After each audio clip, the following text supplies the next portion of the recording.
सो यहाँ पर अब हम देखने वाले हैं मैकेनिज्म ऑफ इननेट इम्यूनिटी। जो इननेट इम्यूनिटी है उसका मैकेनिज्म कैसा है वो इस वीडियो में देखने वाले हैं। तो जो इपिथेलियल सरफेस रहता, इपिथेलियल सरफेस मतलब जो सबसे ऊपर का लेयर रहता, टिश्यूज में पढ़े होगे आपने, इपिथेलियल टिश्यूज, उसमें सबसे पहले रहती स्किन। फिर उसके बाद हमारे पास रहती, स्किन के बाद क्या रहता, रेस्पिरेटरी ट्रैक्ट हो गया, स्किन हो गई, फिर इंटेस्टाइनल ट्रैक्ट हो गया, कॉन्जेक्टिवा हो गया, ग्लेनोटोरी ट्रैक्ट हो गया। और ये सब क्या है, हमारा इपिथेलियल सरफेस है, मतलब ऊपर का सरफेस है। तो ये मैकेनिज्म कैसा होता है इनका, ये देख लेते हैं इस वीडियो में, ठीक है। सो सबसे पहले skin, it act as mechanical barrier to microorganism and provide bactericidal secretion. ठीक है, समझ में आ गया। मैकेनिकल बैरियर रखता है, स्किन जो रहती है वो मैकेनिकल बैरियर देती है हमारे बॉडी को, और प्रोवाइड बैक्टीरियासाइडल सिक्रेशन, मतलब जो बैक्टीरिया को मार दे वैसे सिक्रेशन ये भी प्रोवाइड करती है हमारी स्किन। उसके बाद resident microflora of skin and mucous membrane surface help to prevent colonization by pathogen. जो माइक्रोफ्लोरा रहता स्किन पे और म्यूकस मेम्ब्रेन रहता उसके सरफेस पे, वो कोलोनाइजेशन ना हो बैक्टीरिया का, पैथोजेंस का, उसको प्रिवेंट करने का काम माइक्रोफ्लोरा और म्यूकुलस मेम्ब्रेन करते हैं। ठीक है, गुड। उसके बाद alternation of normal resident flora में lead to invasion by extraneous microbes and this causing serious diseases. Okay, अगर कुछ अल्टरनेशन हो गया स्किन में, फ्लोरा में, और इन्वेजन हो गया उस फ्लोरा का माइक्रोब्स के वजह से, तो इसके वजह से सीरियस डिसीजेस हो सकते हैं। जैसे कि एग्जांपल दिया है क्लोस्ट्रीडियम इंट्रोकोलोटाइस फॉलोइंग ओरल एंटीबायोटिक्स। ठीक है, जो ये जो बैक्टीरिया का नाम दिया हुआ है, ये क्या करता है, ओरल ओरल में एंटीबायोटिक्स पैदा करने का काम करता है। ठीक है, गुड। उसके बाद है हमारे पास रेस्पिरेटरी ट्रैक्ट। अब ये रेस्पिरेटरी ट्रैक्ट क्या काम करता है हमारी मैकेनिज्म ऑफ इननेट इम्यूनिटी में। सो ये भी inhale particle are arrested in a nasal passage on the moist mucus membrane surface. तो ये इनहेल पार्टिकल्स जो रहते हैं उसमें नसल पैसेज में जो मेम्ब्रेन रहता वो बैक्टीरिया को कैप्चर करने का काम करता है। Okay, mucous membrane act as trapping mechanism here like cilia propel the particles to our pharynx where it is swallowed or cough out। मतलब जो म्यूकस मेम्ब्रेन है वो जब हम सांस लेते हैं तब पैथोजन को क्या करता है, ग्रैब कर लेता है सिलिया के जरिए, और ग्रैब करने के बाद उसको या तो सॉलोड कर देता है या फिर कफ के जरिए बाहर फेंकने का काम करता है। उसके बाद cough reflect act as defence mechanism. जो कफ करते हैं हम, कभी कभी खांसते हैं हम जोर जोर से कभी कभी खांसते हैं, सर्दी में देखा होगा आपने अक्सर, तब क्या होता है, पैथोजन बहुत ज्यादा जमा हो जाते हैं, और क्या होता है, हम खांसने के जरिए वो खास के वो पैथोजन को बाहर एक्सपेल आउट कर देते हैं। ठीक है, ये भी एक रिफ्लेक्स है डिफेंस मैकेनिज्म का, रेस्पिरेटरी ट्रैक्ट दिखाता है हमको। उसके बाद इंटेस्टिनल ट्रैक्ट में क्या होता है भाई, तो mouth possesses saliva which has inhibitory effect on many organisms, some bacteria are destroyed by acidic pH of gastric juices. Gastric juices में जो एसिडिक पीएच रहता है उसकी वजह से बैक्टीरिया मर जाते हैं, और साथ ही साथ सलाइवा में इनहिबिटरी इफेक्ट रहता जो बहुत सारे माइक्रो ऑर्गेनिज्म के वास्ते डेंजरस रहता है, और पैथोजन को वो वहीं पर मार देने का काम करता है। ओके, उसके बाद कॉन्जेक्टिविया, जो टीयर्स रहते हैं हमारे, वो भी क्या करते हैं, लाइजोसोम रहते हैं टीयर्स में हमारे, जो आंसू रहते हैं हमारे, जो भी आंखों में से पानी जाता है हमारे, वो टीयर्स में क्या रहते हैं, सम काइंड ऑफ लाइजोसोम रहते हैं जो बैक्टीरिया के प्रॉपर्टी को इनहिबिट करने का काम करते हैं और हेल्प आउट करते हैं उनको बाहर निकालने के लिए, डस्ट को भी बाहर निकालने के लिए। उसके बाद ग्यूनो गाइनोटो यूरिनरी ट्रैक्ट। गाइनोटो यूरिनरी ट्रैक्ट मतलब जो यूरिनेशन का ट्रैक्ट रहता है हमारा, उसमें से भी flushing action of urine element bacteria from ureter, जो यूरेटर रहता है हमारा, उसमें से भी ये फ्लश आउट करने का काम हमारा गाइनोटो यूरिनरी ट्रैक्ट करता है यूरिन के जरिए। उसके बाद एंटीबैक्टीरियल सब्सटेंसेस। तो जो ये एंटीबैक्टीरियल सब्सटेंसेस है, ये कौन से, तो non specific antibacterial substances present in blood and tissue. Non specific antibacterial substances present रहते हैं, कहां पर रहते हैं वो, ब्लड में और टिश्यू में। Substances like properdin, complement, lysosome, betalysin, basic polypeptide and interferon which have antiviral activity. अभी जो जितने भी नाम दिख रहे हैं आपको, बहुत इंपॉर्टेंट है, ये आपको एमसीक्यूज के पॉइंट ऑफ व्यू से याद रखने बहुत ज्यादा जरूरी है। ये आपने नहीं भी लिखा तो चलता है, लेकिन एमसीक्यूज के पॉइंट ऑफ व्यू से बहुत ज्यादा जरूरी है बीएएमएस और बीएचएमएस के स्टूडेंट को, ये आपको याद रखना है। ओके, उसके बाद complement system play an important role in destruction of pathogenic micro organism that invade blood and tissues. मतलब जो कॉम्प्लीमेंट सिस्टम है ये बहुत इंपॉर्टेंट रोल प्ले करता पैथोजन को डिस्ट्रॉय करने के लिए और ब्लड को और टिश्यू को इन्वेड होने से पैथोजन में।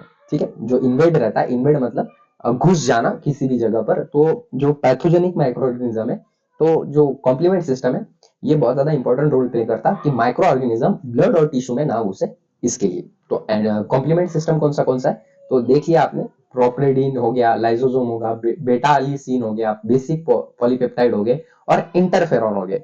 ये सब एंटीवायरल एक्टिविटी प्ले करते हैं और ये इन्वेड होने से भी बचाते हैं ब्लड में और टिश्यू में जो माइक्रो ऑर्गेनिज्म रहते हैं। ओके, उसके बाद सेलुलर फैक्टर, जो सेलुलर फैक्टर है वो क्या है, when infection cross the barrier of epithelial surface. चलो भाई, अब मान लिया कि स्किन से भी निकल गए, रेस्पिरेटरी ट्रैक से भी निकल गया माइक्रो ऑर्गेनिज्म और वो ब्लड में डायरेक्ट इंटर कर दिया, तो अब बैरियर होना चाहिए ना। तो सेलुलर फैक्टर में भी एक बैरियर रहता, सेल में भी बैरियर रहता, टिश्यू में भी बैरियर रहता, जो कि ये हैंडल करने का काम करता है। ठीक है, इंफ्लामेटरी रिएक्शन हो गए, ठीक है, फाइगोसाइटोसिस हो गए, इन्फेक्शन हो गए, डिपोजिशन ऑफ फाइब्रिन हो गया, ये सब क्या फाइगोसाइटिक, जो फाइगोसाइटिक सेल रहते हैं, कौन से रहते हैं फाइगोसाइटिक सेल, जैसे हमारे पास मोनोसाइड हो गए, लिम्फोसाइड हो गए, T lymphocyte, B lymphocyte, mast cell, ये सब क्या करते हैं, इट हेल्प टू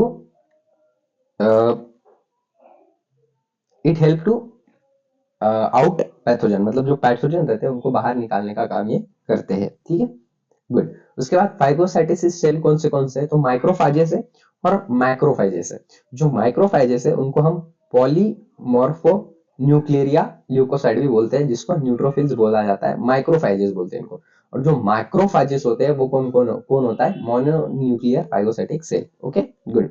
उसके बाद phagocytic action are divided into 4 stages. जो फाइगोसाइटिक एक्शन है, फाइगोसाइटिक एक्शन कौन परफॉर्म करता है, तो मेनली न्यूट्रोफिल और मोनोन्यूक्लियर फाइगोसाइटिक सेल ये परफॉर्म करते हैं। ठीक है, सो इसमें 4 स्टेप होते हैं, कीमोटेक्सिस, अटैचमेंट, इंजेक्शन और इंट्रासेलुलर किलिंग।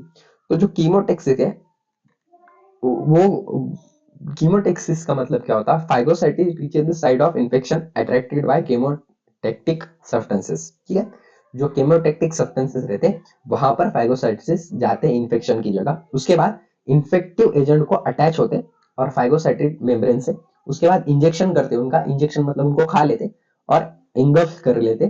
ठीक है, और खाने के बाद उनको मार डालते हैं। ठीक है, इंटरसेलुलर किलिंग बोलते हैं इसको। Most bacteria destroyed by phagolysosome by hydrolytic enzyme of lysosome. Natural killer cell play important role in non-specific defense against viral infection. ठीक है, समझ में आ गया, गुड।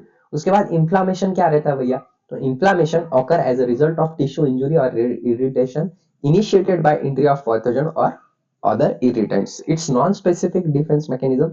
ये नॉन, जो इन्फ्लामेशन है it is nothing but non specific defence mechanism है। Inflammation leads to vasodilation, increase vascular permeability and cellular infiltration. ठीक है, आपको समझ में आया होगा इन्फ्लामेशन का मतलब क्या होता है। इन्फ्लामेशन मतलब सूजन होना। ठीक है, सूजन को इन्फ्लामेशन बोलते हैं हम। तो सूजन कहां पर होती है, किसी जगह पर, किसी टिश्यू पर इंजुरी हुई या फिर इरिटेशन हुआ या फिर पैथोजन की एंट्री हुई कहीं पर, तो ये डिफेंस मैकेनिज्म एक्टिव हो जाता है, जिसको हम क्या बोलते हैं, इन्फ्लामेशन बोलते हैं। एंड ये नॉन स्पेसिफिक होता है। ओके, इन्फ्लामेशन से क्या होता है, वासोडाइलेशन होता है। वासोडाइलेशन मतलब जो ब्लड वेसल है वो बड़े हो जाते हैं।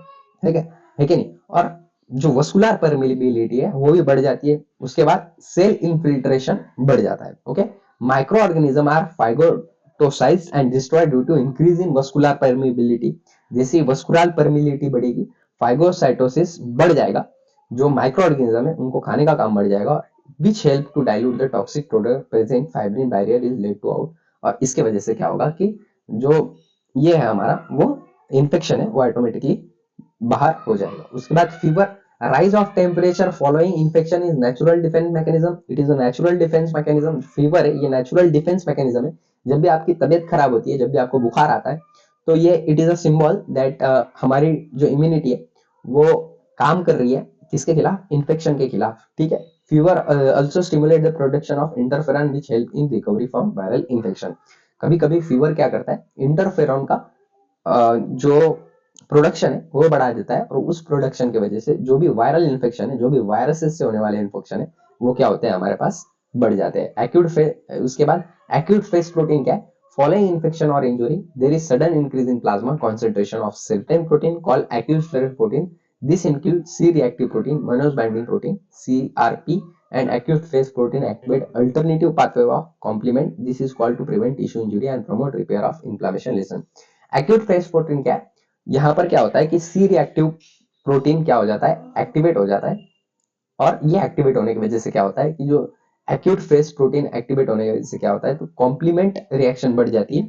ये कॉम्प्लीमेंट रिएक्शन बढ़ने की वजह से क्या होता है, ये अल्टरनेटिव पाथवे है कॉम्प्लीमेंट का, और ये अल्टरनेटिव पाथवे क्या करता है कि जो टिश्यू पे इंजुरी हुई है और जो इन्फ्लामेशन हुई है उसको रिपेयर करने का काम यहाँ पर एक्यूट फेज प्रोटीन करता है। Is it clear to all of you? Good. उसके बाद है हमारे पास अडेप्टिव इम्यूनिटी। अभी अडेप्टिव इम्यूनिटी क्या रहती है ये हम इसके अगले वीडियो में देखेंगे, ठीक है। Thank you.